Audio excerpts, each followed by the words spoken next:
Welcome to Bibleography, Matthew chapter 5, verses 1 through 48. Music by Keys of Moon, generously donated by freestockmusic.com. Read by Kelly McClinton.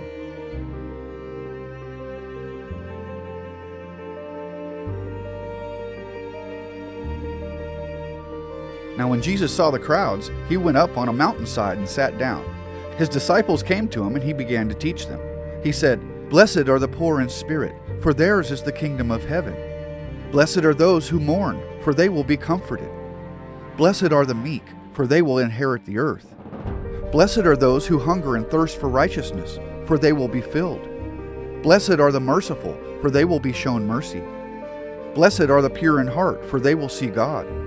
Blessed are the peacemakers, for they will be called children of God. Blessed are those who are persecuted because of righteousness, for theirs is the kingdom of heaven. Blessed are you when people insult you, persecute you, and falsely say all kinds of evil against you because of me. Rejoice and be glad, because great is your reward in heaven, for in the same way they persecuted the prophets who were before you. You are the salt of the earth, but if the salt loses its saltiness, how can it be made salty again? It is no longer good for anything, except to be thrown out and trampled underfoot. You are the light of the world. A town built on a hill cannot be hidden. Neither do people light a lamp and put it under a bowl. Instead, they put it on its stand, and it gives light to everyone in the house. In the same way, let your light shine before others, that they may see your good deeds and glorify your Father in heaven. Do not think that I have come to abolish the law or the prophets. I have not come to abolish them, but to fulfill them.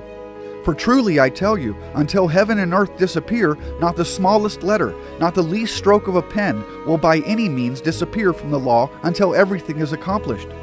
Therefore anyone who sets aside one of the least of these commands and teaches others accordingly will be called least in the kingdom of heaven. But whoever practices and teaches these commands will be called great in the kingdom of heaven. For I tell you that unless your righteousness surpasses that of the Pharisees and the teachers of the law, you will certainly not enter the kingdom of heaven. You have heard that it was said to the people long ago, 'You shall not murder, and anyone who murders will be subject to judgment.' But I tell you that anyone who is angry with a brother or sister will be subject to judgment. Again, anyone who says to a brother or sister, 'Raka,' is answerable to the court, and anyone who says, 'You fool,' will be in danger of the fire of hell. Therefore, if you are offering your gift at the altar and there remember that your brother and sister has something against you, leave your gift there in front of the altar.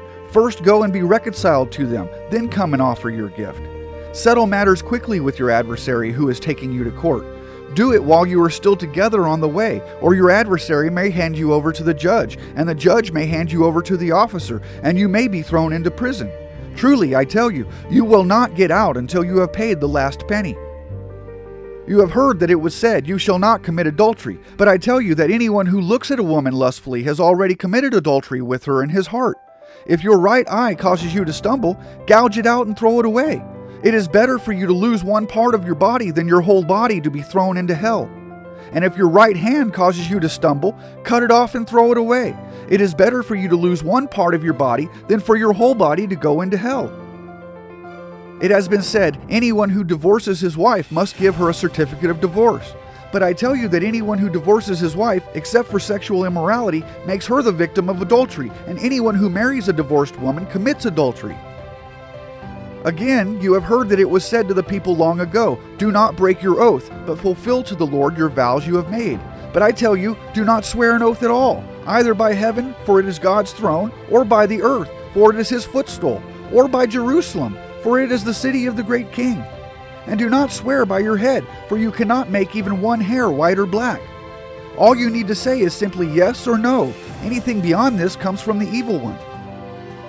You have heard that it was said, 'Eye for eye, and tooth for tooth.' But I tell you, do not resist an evil person. If anyone slaps you on the right cheek, turn to them the other cheek also.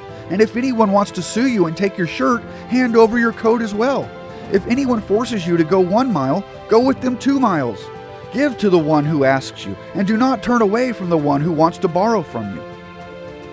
You have heard that it was said, 'Love your neighbor and hate your enemy.' But I tell you, love your enemies and pray for those that persecute you, that you may be children of your Father in heaven. He causes his sun to rise on the evil and the good, and sends rain on the righteous and the unrighteous. If you love those who love you, what reward will you get? Are not even the tax collectors doing that? And if you greet only your own people, what are you doing more than others? Do not even pagans do that? Be perfect, therefore, as your heavenly Father is perfect.